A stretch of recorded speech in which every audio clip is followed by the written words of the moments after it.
Selamat sejahtera Cikgu ucapkan kepada pelajar-pelajar pendidikan moral tingkatan 3. Hari ini murid-murid akan mempelajari unit 14 iaitu kemanusiaan asas kemoralan.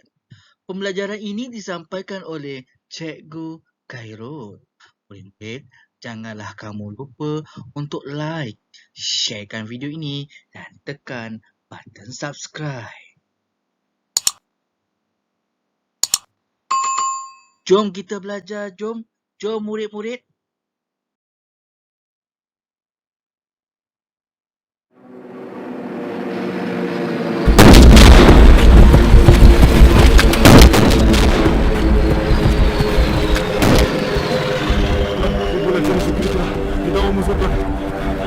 Semasa berjalan saya ke sini tadi tuan, saya nampak musuh mara ke kubu tuan. Kub Rahmat, On, berikan saja naik. on.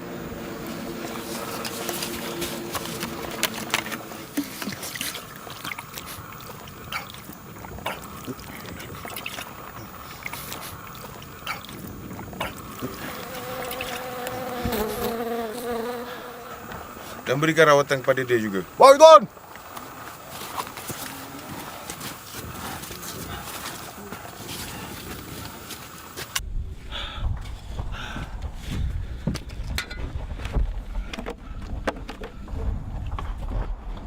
Halo kosong, di sini 33.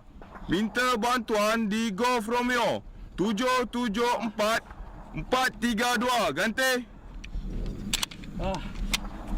Halo kosong, di sini 33. Minta bantuan di Golf Romeo 774 432. Ganti. Halo kosong, di sini 33. Minta bantuan di Golf Romeo 774 432. Ganti.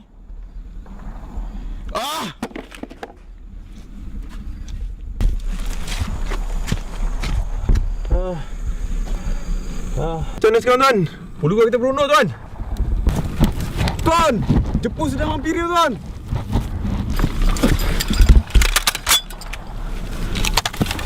Dan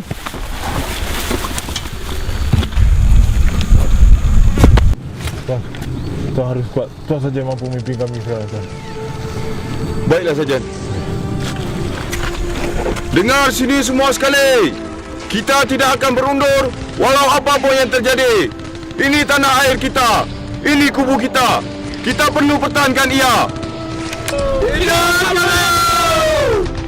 Ambil kedudukan! Ambil kedudukan! Tuan, bila nak tembak tuan?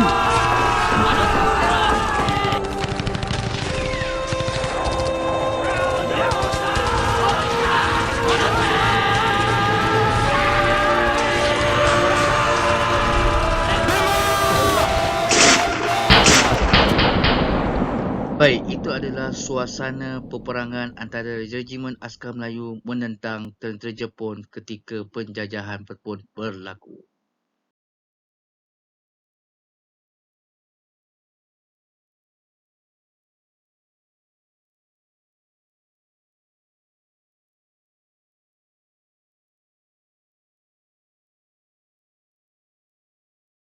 Baiklah, kita mulakan pembelajaran kita dengan mengenal pasti apa itu Undang-Undang Kemanusiaan Antarabangsa. Sebentar tadi kamu telah tengok video, maka video itu adalah suasana tentang perang antara askar Melayu dengan penjajah Jepun ketika penjajahan Jepun.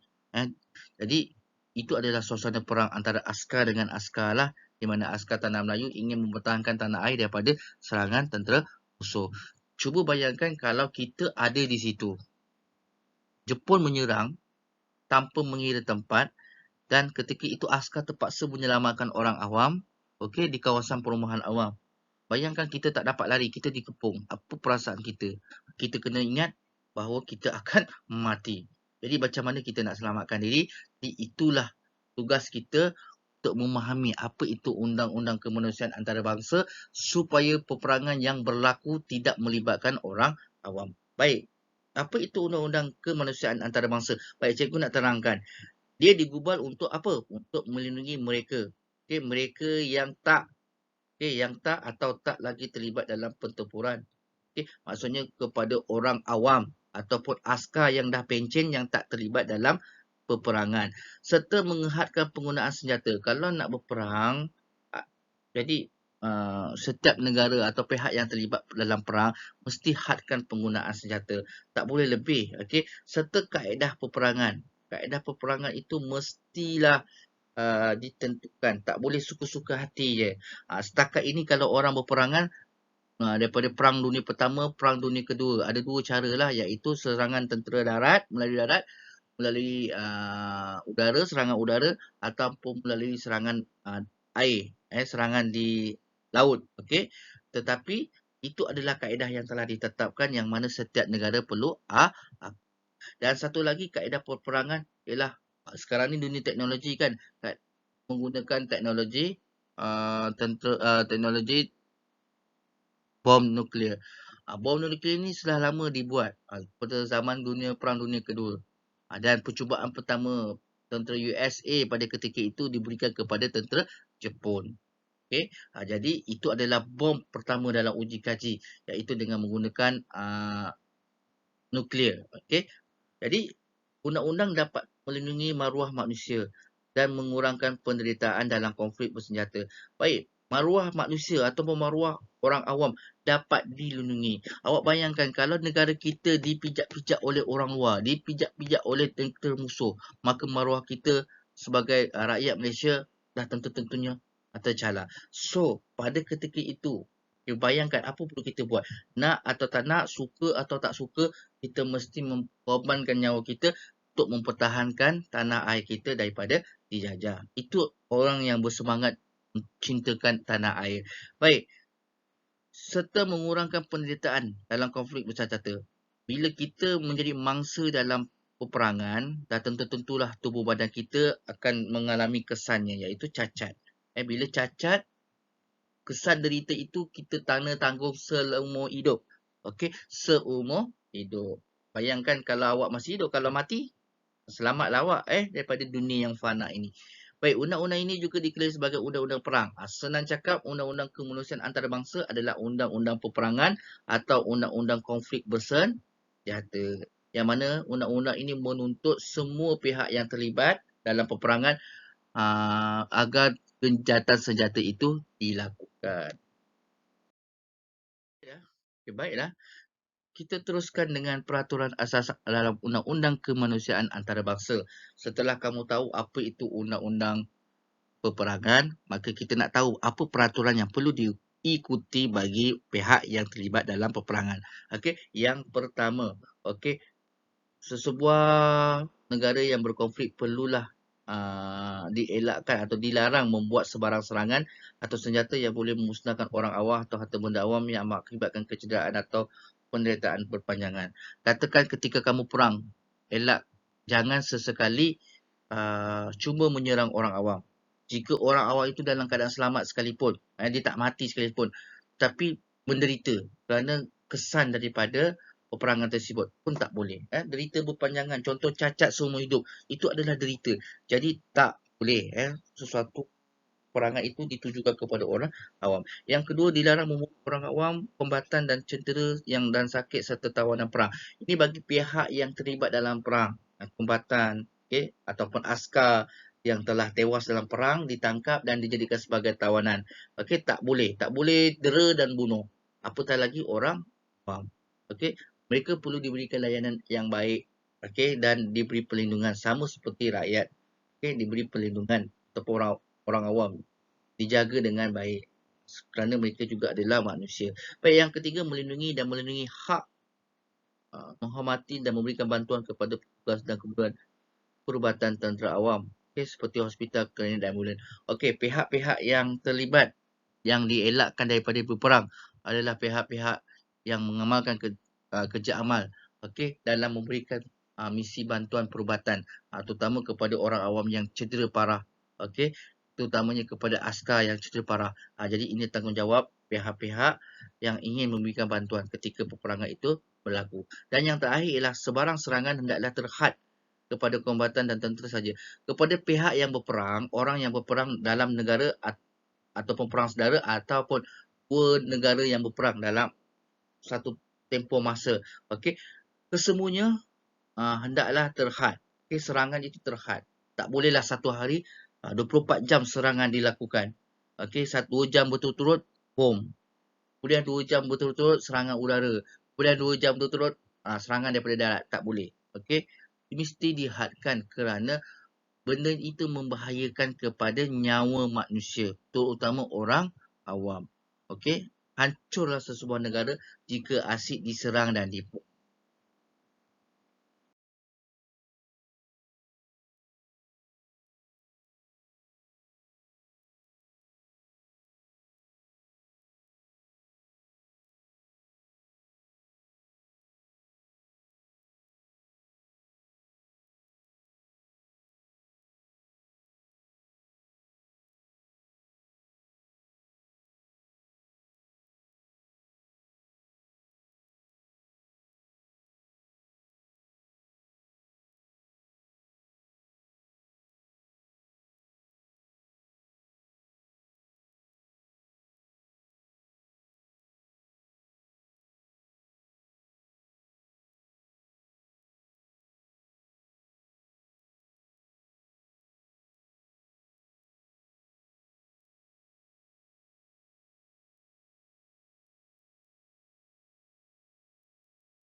Kita pergi kepada kepentingan pengakalan undang-undang kemanusiaan antarabangsa. Yang pertama, masyarakat berasa selamat. Siapa masyarakat? Kita lah. Okey, nyawa kita dilindungi. Okey, semua orang bebas bergerak ke mana-mana saja. Yang kedua, kanak-kanak dapat membesar dalam suasana yang gembira. Anda bersyukur kerana rakyat Malaysia yang walaupun berbilang berbahasa, okey, tetapi dapat hidup aman. Bayangkan di negara lain, okey, mereka tak dapat hidup dengan aman akibat pencabulan hak asasi manusia melalui aktiviti peperangan yang dilakukan oleh negara-negara luar, kuasa-kuasa besar contohnya. Jadi, jika undang-undang kemanusiaan antarabangsa dapat dikekalkan, maka mereka dapat perlindungan yang sewajarnya dan dapat pendidikan yang terbaik. Yang seterusnya ialah hubungan dengan negara lain akan lebih terus kukuh. Ini kerana kita akan menjalankan hubungan diplomatik dengan negara lain supaya ada proses pelaburan daripada negara luar untuk memajukan ekonomi negara. Bila ada dagangan ataupun bila ada pelaburan daripada negara luar, sektor-sektor perindustrian seperti perkilangan dapat diwujudkan supaya dapat memberikan punca pendapatan dan dapat diberikan peluang pekerjaan yang mana dapat meningkatkan ekonomi rakyat di negara kita. Dan ia juga menjadi sokongan moral kepada rakyat dan juga kebudayaan dari negara lain. Selain itu, kepentingannya ialah mengekalkan ketambunan dan warisan bangsa. Bayangkan kalaulah negara kita diserang, peninggalan sejarah dibom, maka generasi pada akan datang tidak akan dapat mengenal apa itu Kota Formosa. Peninggalan sejarah akan hilang dan murid-murid ataupun kanak-kanak tak tahu apa itu muzium negara, apa itu istana, apa itu kawasan peringatan sejarah. Contohnya Francis Light, Tugu Peringatan di Pulau Pinang. Jadi, ilmu dan keteladanan dapat diwarisi oleh setiap generasi muda sekiranya kita dapat mengekalkan undang-undang kemanusiaan antarabangsa. Seterusnya, kerajaan dapat membangunkan negara. Ini mengelakkan perang lah. Jika perang dapat dielakkan, gencatan senjata dapat dilakukan, sesebuah negara dapat menganunkan negara, kemakmuran negara dapat dikecapi oleh rakyat dan khazanah negara dapat dikekalkan. Khazanah negara ni banyak. Contoh kat Malaysia kita ada telaga, gas, minyak, sejarah, seni dan kebudayaan setiap rakyat Malaysia yang berbilang kaum supaya dapat dijadikan sebagai salah satu platform untuk membangunkan ekonomi negara. Dan yang terakhir sekali, flora dan fauna terpelihara. Bayangkan dekat Malaysia yang iklimnya khatulistiwa, hutan hujan tropika, yang mana kita dapat melestarikan alam semula jadi. Kita dapat mengelakkan berlakunya kepupusan haiwan, okey, terutama haiwan-haiwan liar seperti gajah, panda tak ada gajah, harimau, tenggiling dan sebagainya. Jika tidak, apabila berlaku pemburangan, maka tumbuh-tumbuhan dan juga haiwan-haiwan liar ini tak dapat diselamatkan. Baik murid-murid, mari tonton video ini.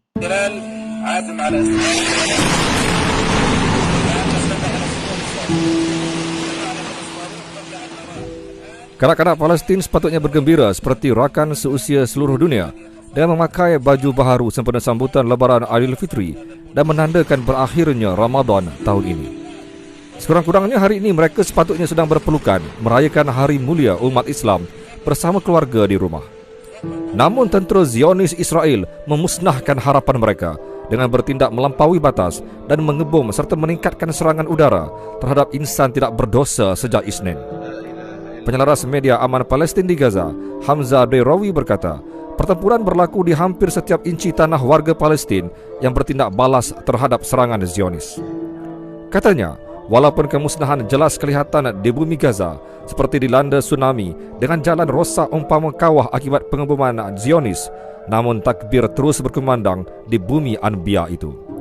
Penduduk Muslim tidak gentar untuk bertakbir bagi meraihkan Aidilfitri dan gema takbir kedengaran sepanjang jalan menuju ke masjid.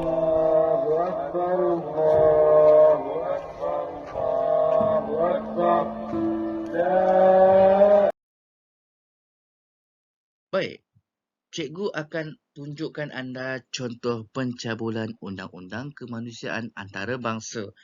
Kita ada 6 contoh pencabulan undang-undang kemanusiaan antarabangsa.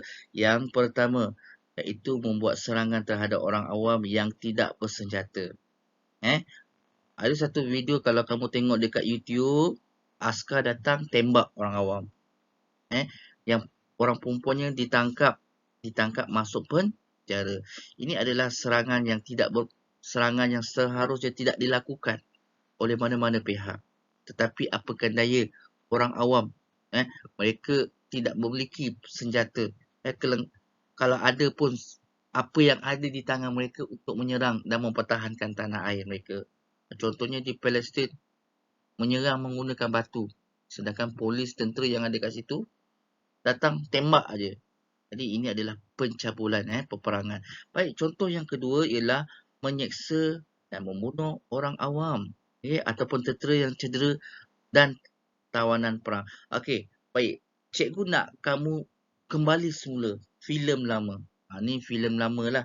Kalau kamu ingat cerita Rambo, siapa pernah tengok cerita Rambo? Dalam cerita Rambo 1, 2, 3, okey, Rambo 1 berkaitan tentang tentera US yang kalah dalam perang US versus Vietnam. Tentera Vietnam menang. Okey, kemudian US buat cerita, okey. Menceritakan bahawa Rambo mengingati kisah luka dia, okey, kisah silam dia di mana dia kalah, okey, semasa perang US dan Vietnam, dia kalah dan ditangkap. Okey, kawan-kawannya ditangkap. Okey, kawan-kawannya dibunuh. Dia bersama-sama dengan rakan-rakan askar diseksa dan dibunuh. Sepatutnya tak boleh. Okey, sepatutnya tak boleh. Kalau tentera itu kalah dan ditangkap, dijadikan sebagai kawasan tawanan, biarlah dia dalam keadaan selamat. Seperti orang awam juga. Orang awam pun tak boleh kerana tidak berlaku adil. Okay, tidak berlaku adil. Sebab tentera dah kalah dan jadi tawanan. Dimasukkan dalam penjara. So, dilayan dengan orang biasalah. Okay.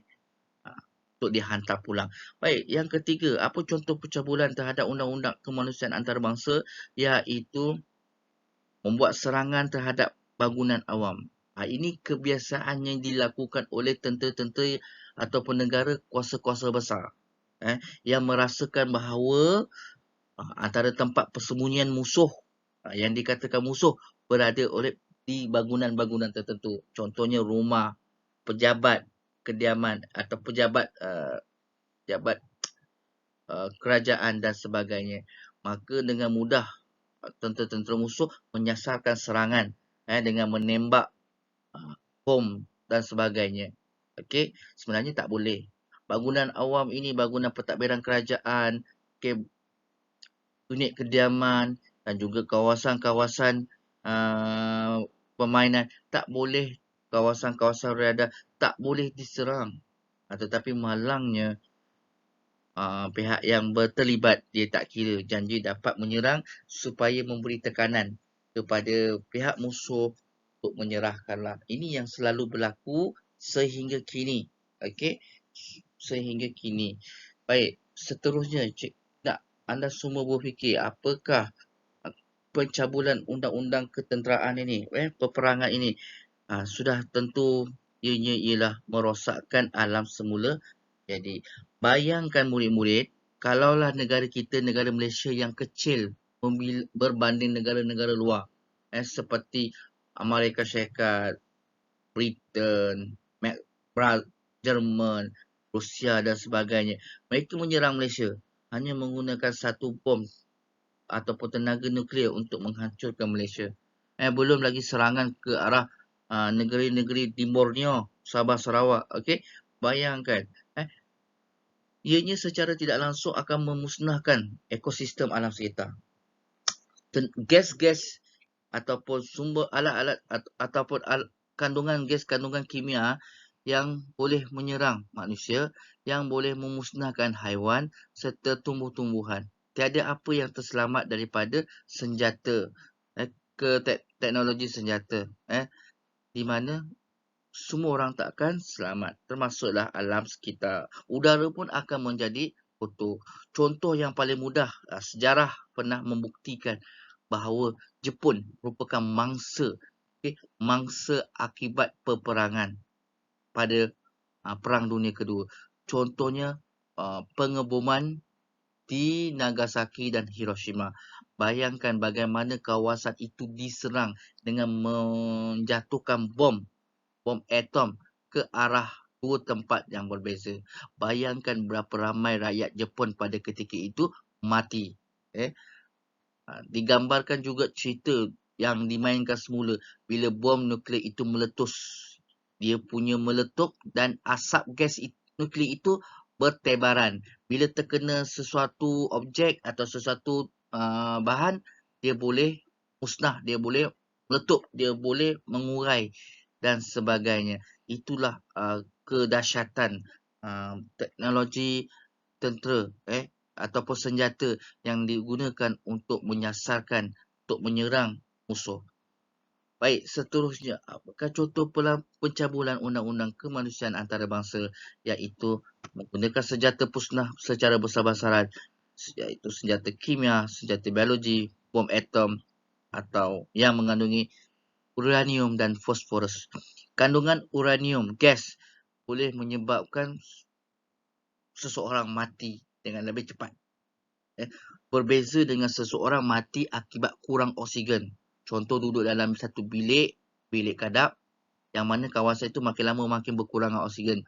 Seseorang manusia mungkin akan berpeluh dan tercungap-cungap untuk menghirup udara oksigen. Tetapi gas ini tak memerlukan 1 minit. Cukuplah 1 saat kita terhidup gas uranium itu dan fosforus itu boleh menyebabkan kematian. Apatah lagi tubuh kita boleh hancur. Jadi bahayanya kesan peperangan ini. Seperti saya ceritakan sebelum ini. Pencabulan peperangan yang ke-6 iaitu menyerang petugas hospital dan ambulan. Untuk makluman murid, jika sesebuah negara terlibat dalam peperangan, akan ada satu pihak yang dikecualikan diserang. Pihak itu ialah pihak Persatuan Palang Merah ataupun SRCR. Kalau di Malaysia kita ada PBSM, St. John dan sebagainya. Jadi pasukan amal ini datang untuk memberikan bantuan perubatan, terutama orang-orang awam ataupun askar-askar yang terlibat dalam perang, mereka terluka. Negara yang terlibat tu akan panggil untuk memberikan bantuan perubatan. SRRC ni ataupun Persatuan Palang Merah, iaitu simbol tambah warna merah tu. Kalau kat Malaysia kita bulan sabit. Kalau antarabangsa simbol Palang Merah tu simbolnya tambah warna merah. Logo tambah warna merah. Logo plus warna merah. Mereka membantu tanpa mengira orang. Tanpa mengira status. Tetapi pernah berlaku bahawa pasukan ini, petugas ini diserang dan dibom. Amatlah malang kepada doktor-doktor sukarelawan.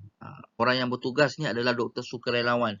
Bekerja tanpa gaji semata-mata untuk melakukan kerja amal, membantu memberikan perubatan terutama kepada penduduk awam yang tak selamat.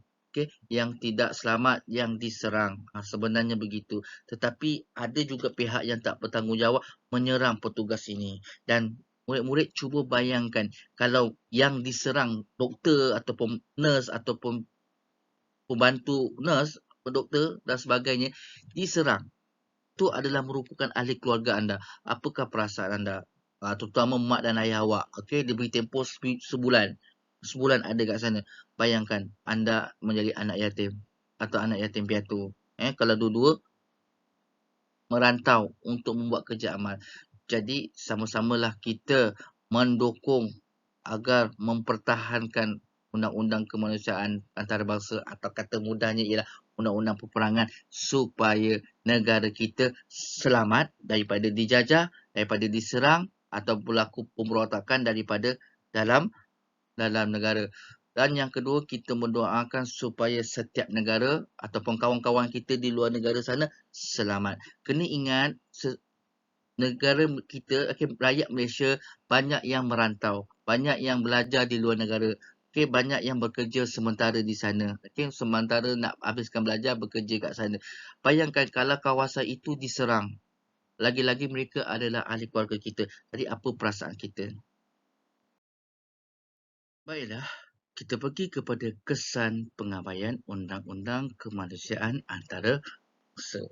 Sebentar tadi kamu telah melihat satu video rakaman yang disampaikan melalui berita di mana sebuah kawasan kediaman penduduk awam telah dibom. Bayangkan kalau tentera menyalahgunakan etika dengan mengebom kawasan perumahan awam, membunuh orang awam, apa yang berlaku? Maka inilah yang kita akan belajar. Bayangkan kalau senjata teknologi yang terkini iaitu senjata peluru berpandu berteknologikan bom tenaga nuklear, apa yang akan berlaku? Sangat dahsyat. Sangat dahsyat. Baik, kita akan tengok kepada kesan dia. Kesan akibat peperangan ni. Pengabaian ataupun tidak mengikut undang-undang peperangan. Yang pertama, alam sekitar akan musnah.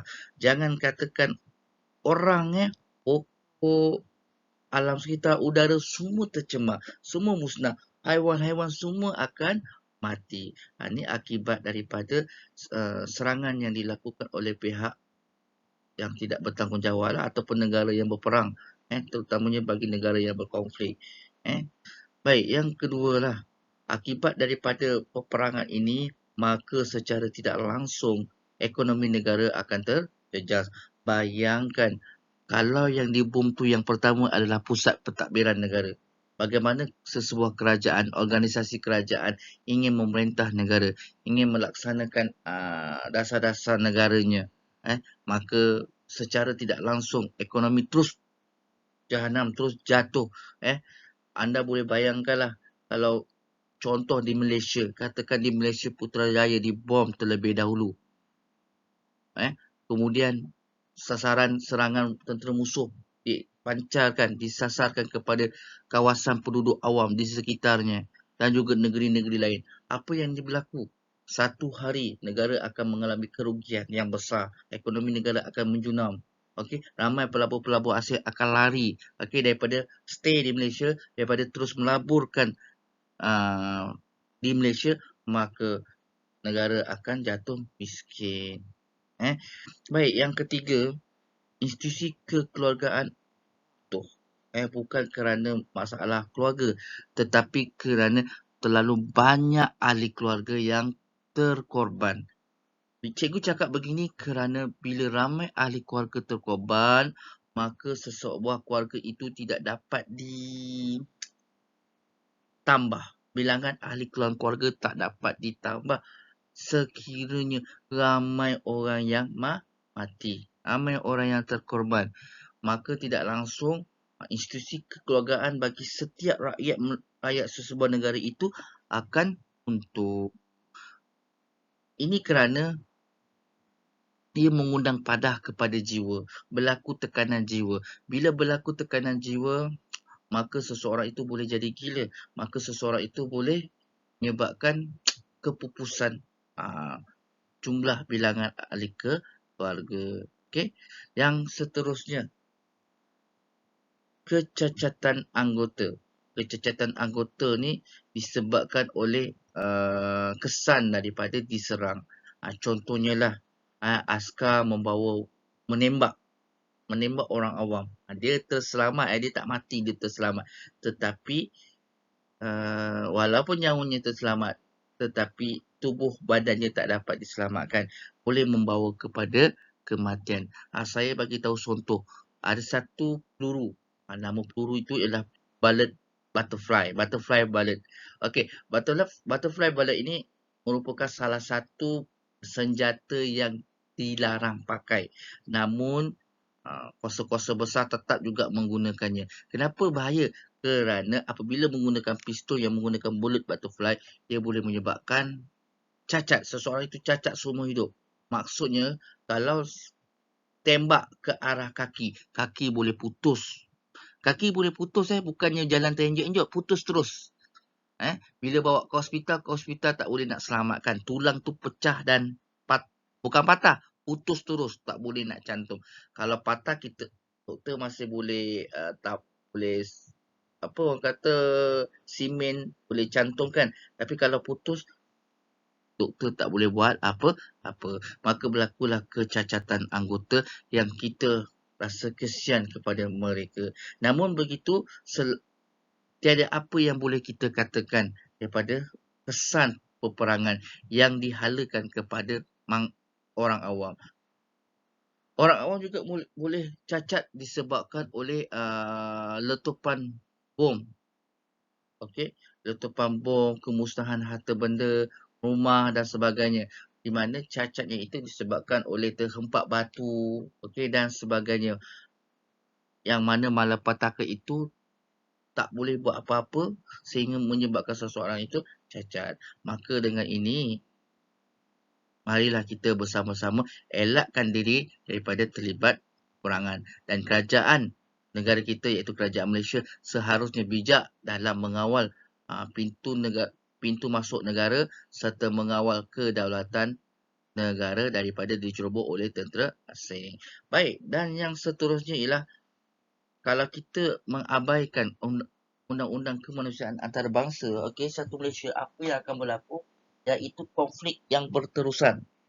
Kita tak payah ambil contoh jauh-jauh, kita tengok contoh yang terbaru ini, daripada dulu sampai sekarang tetap berlaku. Iaitu kemelut peperangan dan juga kekejaman tentera Zionis terhadap rakyat Palestin. Okey, bagaimana mereka daripada dulu sehingga kini membinasakan, menghalau, membunuh sesuka hati. Walaupun perkara ini sudah lama, tetapi dia tidak dapat diselesaikan. Dan mereka menggunakan cara kekerasan dengan membunuh orang-orang awam dan menyerang orang-orang awam. Jadi itu adalah kesan jika sesebuah negara mengabaikan undang-undang kemanusiaan antarabangsa. Katakan pihak yang berperang itu, pihak yang terlibat itu tak nak ikut prosedur atau peraturan, maka konflik ini akan sentiasa berterusan. Baiklah, mari kita menjawab soalan kuis Bonanza. Cikgu minta kamu menjawab sama-sama soalan kuis Bonanza bersama cikgu. Jom kita belajar, jom.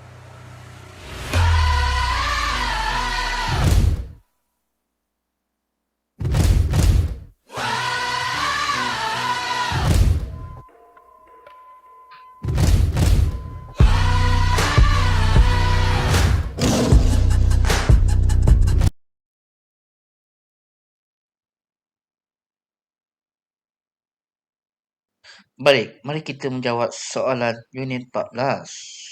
Jawab dengan betul dan salah, dengan cepat. Okey, nombor 1. Apakah jawapan dia? Kesan peperangan menyebabkan berlakunya keputusan peluruhan panah. Okey, betul. Soalan nombor 2. Kawasan peninggalan sejarah dapat dikekalkan jika setiap negara patuh ke had serangan. Betul. Soalan nombor 3. Masyarakat awam dapat hidup aman jika negara yang berkonflik mematuhi peraturan undang-undang. Betul lah. Pasukan Parlimen boleh memberikan bantuan perubatan ketika memutuskan peperangan. Betul. Kanak-kanak boleh didera dan jadikan tawanan perang. Oh, itu salah. Okey. Menggunakan senjata ini untuk musnahkan dengan musuh. Oh, salah. Boleh bom petugas hospital. Oi, tak boleh. Tentera X boleh mengebom. Lagilah tak boleh mengebom orang awam. Rakyat bebas bergerak untuk. Okey, betul. Komandan yang cedera boleh disiksa. Tak boleh. Pasukan boleh menerima bantuan perubatan. Betul. Masyarakat awam dapat hidup aman. Ya, betul. Okey, itu adalah soalan ataupun kuis kita pada hari ini. Jadi murid-murid yang tak dapat tengok ataupun jawab, tak sempat nak jawab, boleh tengok jawapan yang diberikan. Soalan nombor 1, 2, 3, 4, 5, 6, 7, 8, 9, 10, 11, 12. Sampai di sini saja kuis kita kali ini. Baiklah, untuk aktiviti pembelajaran kita, mari kita buat latihan buku teks pendidikan moral muka surat 225. Mari kita buat bersama-sama.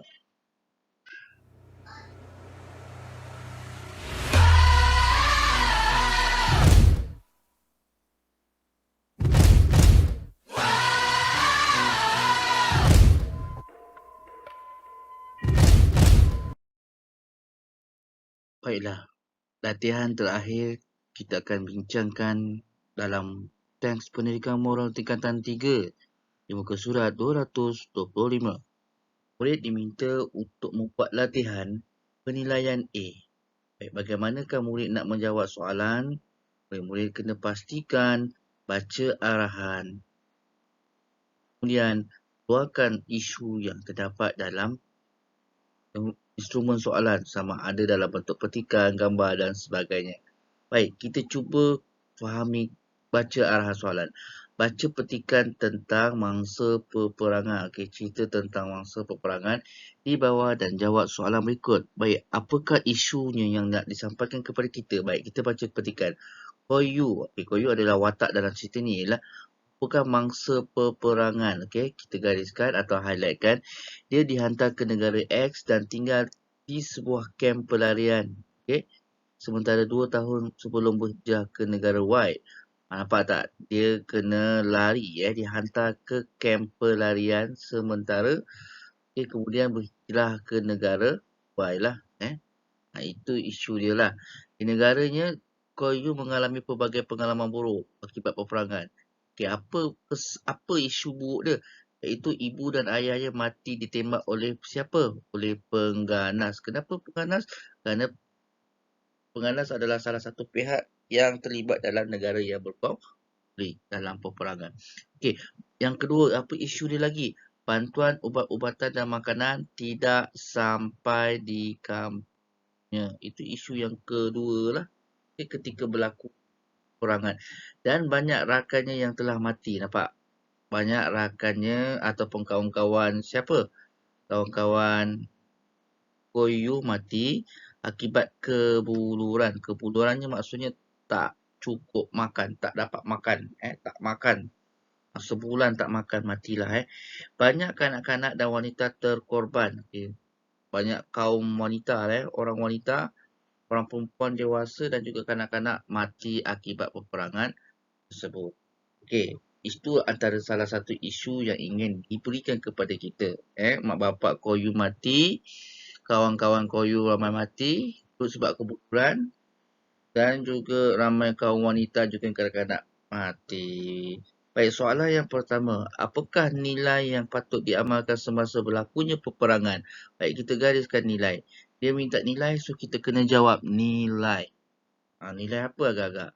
Okey, sebelum nak jawab, mesti tulis perkataan NILAI, nilai. Sampai tingkatan 5 kalau awak tak tulis NILAI, maka jawapan awak salah.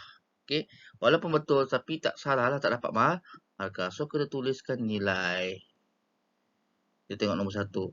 Nilai keberanian, okey. Nilai bertanggungjawab. dan juga nilai kebebasan serta nilai rasional.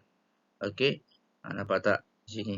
Okey, awak kena jawab, tuliskan nilai. Okey, soalan nombor 2. Senaraikan 4 peraturan asas undang-undang kemanusiaan antarabangsa. Baik, kita dah belajar tadi apakah peraturan undang-undang asas kemanusiaan antarabangsa. Okey, yang pertama, dilarang membuat sebarang serangan atau menggunakan senjata yang boleh memusnahkan orang awam atau harta benda. Askar tak boleh gunakan senjata dan juga menyerang harta benda awam yang merosakkan harta benda awam. Contohnya mengebom, menembak orang awam yang tak berdosa. Yang kedua, dilarang membunuh orang awam, kombatan yang cedera dan serta tawanan perang. Askar yang kalah ditangkap dan dijadikan sebagai tawanan perang, tak boleh diseksa dan Yang ketiga, apakah peraturan dia? Sebarang serangan hendaklah terhad kepada kombatan dan tentera sajalah. Ini orang-orang tentera saja. Orang-orang yang terlibat di dalam perangan saja yang boleh diserang. Orang awam tak boleh serang. Tapi bayangkan kalau mereka menyerang di kawasan perumahan awam, kat mana kamu nak sembunyi dan melarikan diri? Kat mana kamu nak mempertahankan diri kamu daripada diserang? Tak bolehlah dilakukan oleh askar kerana orang awam tak memiliki senjata. Mereka pun tak boleh nak melindungi diri. Yang keempat, melindungi, menghormati dan memberikan bantuan kepada petugas dan kemudahan perubatan tentera dan awam. Mestilah, contoh-contohnya salah satu pihak NGO yang datang perlulah dilindungi dan dihormati dan memberikan bantuan kepada petugas bantuan keselamatan lah, bantuan perubatan. Contohnya Persatuan Palang Merah, SRCR, contohnya PBSM, St. John, ketika berlaku peperangan. Mereka adalah salah seorang orang yang patut dilindungi dan juga orang awam. Okey, baik. Soalan yang ketiga. Kita tengok soalan yang ketiga diminta apa? Mengapakah undang-undang kemanusiaan antarabangsa perlu dikekalkan? Kenapa undang-undang peperangan ini perlu dikekalkan? Apa kepentingan dia? Baik, yang pertama, supaya masyarakat berasa selamat. Orang awam rasa selamat. Yang kedua, kerajaan dapat membangunkan negara dan juga flora dan fauna terpelihara. Bila seseorang atau sesebuah negara menggunakan teknologi ketenteraan menggunakan bom teknologi nuklear, serangan itu disasarkan ke sesebuah tempat, maka tempat itu akan musnah. Macam video tadi yang kamu tengok, di Palestin, bagaikan tsunami, bagaikan gempa bumi, habis jalan raya, rosak, rumah musnah. Itu akibat dibom. Tak ada lagi tumbuhan, tak ada lagi kemudahan awam, tak ada lagi kawasan perumahan awam yang selamat, dapat diselamatkan. Nampak tak? Ini adalah daripada pesan perangan. So tak boleh. Jadi undang-undang kemanusiaan perlu dikekalkan. Antarabangsa ni perlu dikekalkan. Baik, soalan yang keempat. Ceritakan perasaan anda. Apa perasaan anda kalau awak dapat sumbangkan dalam menegakkan undang-undang kemanusiaan antarabangsa? Contoh kalau saya ceritakan perasaan anda. Apa perasaan anda? Jawapannya apa dia? Gembira kerana dapat mengelakkan orang awam daripada serangan tentera bagi negara yang berkonflik. Ceritakan perasaan anda. Bagaimana anda menyumbang dapat menegakkan undang-undang kemanusiaan antarabangsa? Contoh yang terbaru, Palestin. Palestin diserang oleh tentera Zionis Israel. Baik, awak boleh suarakan pendapat awak boleh wujudkan bantahan melalui perhimpunan awam, secara selamat, menyatakan bantahan kepada tentera Zionis supaya hentikan dan adakan gencatan senjata dan tidak menyerang orang yang tidak berdosa. Boleh dilakukan seperti itu, di mana setiap negara pun mengutuk keganasan tentera Zionis Israel. Itu adalah salah satu cara kita nak menegakkan undang-undang kemanusiaan antarabangsa, dengan meminta PBB untuk masuk campur supaya gencatan senjata dapat dilakukan. Itu cikgu nak kamu lihat bagaimana kawan-kawan kita, negaranya diserang. Bayangkan kalau kita di tempat itu, apa kita nak orang luar buat supaya kita dilindungi. Jadi besarlah harapan kita supaya keselamatan masyarakat awam perlulah diberi keutamaan ketika negara itu mempunyai konflik ataupun krisis. Baik, bagaimanakah anda menyuarakan pendapat berkaitan dengan pengekalan undang-undang? Alamak, soalan ni minta macam mana you nak suarakan pendapat anda. Okey, jawapan yang boleh kita berikan ialah menggunakan saluran media massa secara berhemah dalam memberikan pendapat di Facebook dan sebagainya. Itu salah satu contoh lah. Contohnya menggunakan Facebook. Awak tuk serangan tentera Israel. Menyerang segala, memberikan tomahan, memberikan kutukan, membuat bantahan, petition dan sebagainya. Sama ada aplikasi WhatsApp, Telegram, IG dan juga berita-berita melalui berita-berita antarabangsa, contohnya seperti saluran UN dan sebagainya, supaya dapat diberikan mesej kepada negara-negara yang terlibat dalam peperangan tersebut. Tujuannya supaya gencatan senjata dapat dilakukan agar orang awam tidak menjadi mangsa kepada peperangan tersebut. Baiklah murid-murid, sampai sini saja pembelajaran kita pada hari ini. Cikgu harap video dan juga nota video dan juga latihan yang cikgu berikan kepada anda dapat memahamkan anda erti kehidupan ketika kita menjalani kehidupan dalam suasana peperangan. Oleh itu, murid-murid haruslah mencintai negara lebih daripada nyawa murid-murid supaya tidak berlaku krisis ataupun pergolakan yang boleh membawa ke arah peperangan. Sekian daripada Cikgu Khairul. Murid-murid diingatkan jangan lupa like, share dan tekan button subscribe. Baiklah murid-murid, sekian. Terima kasih.